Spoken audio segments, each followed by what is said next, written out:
आइए मित्रों, हमारे YouTube चैनल स्वाध्याय में आपका हार्दिक स्वागत, अभिनंदन। आज हम आपके लिए लेकर आए हैं भगवत प्राप्ति के विविध उपाय इस शीर्षक पर प्रेरणादायक ज्ञानवर्धक ज्ञान चर्चा। भगवत प्राप्ति के लिए 3 साधन करने चाहिए: सत्य वचन, आधीनता, परतीय मातु समान। इतने पे हरि ना मिले तो तुलसीदास जमान।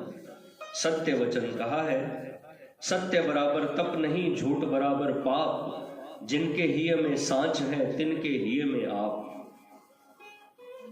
सत्य भगवान का स्वरूप है, जहां सत्य है वहीं भगवान है। सत्यवादी होने के कारण आज तक श्री हरिश्चंद्र का नाम चल रहा है। सत्यवादी होने के कारण ही प्राचीन काल में जो मुंह से निकल जाता था वही सत्य हो जाता था।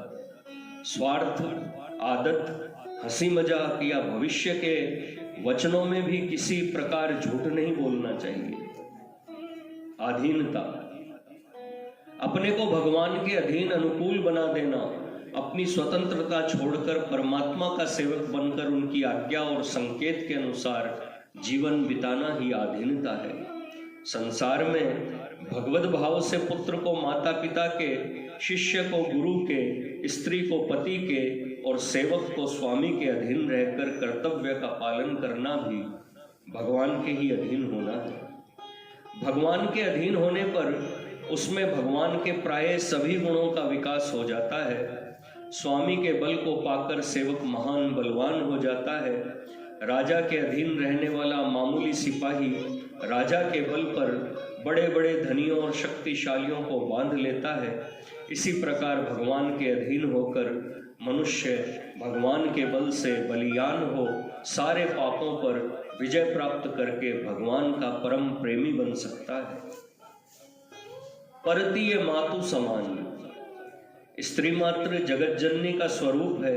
यह समझकर अपनी स्त्री को छोड़कर अन्य सबके चरणों में हृदय से प्रणाम करना और सबके प्रति भक्ति श्रद्धा रखना मनुष्य के लिए कल्याणप्रद है।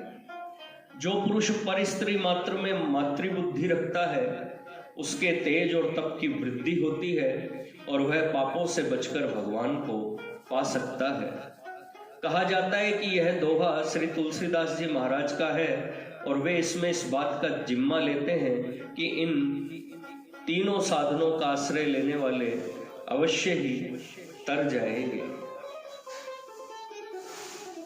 मित्रों, यह थी भगवत प्राप्ति के विविध उपाय इस शीर्षक पर 3 उपायों के बारे में प्रेरणादायक ज्ञानवर्धक ज्ञान चर्चा। अगर आपको हमारा चैनल पसंद आए तो इसे लाइक और सब्सक्राइब अवश्य करें। धन्यवाद।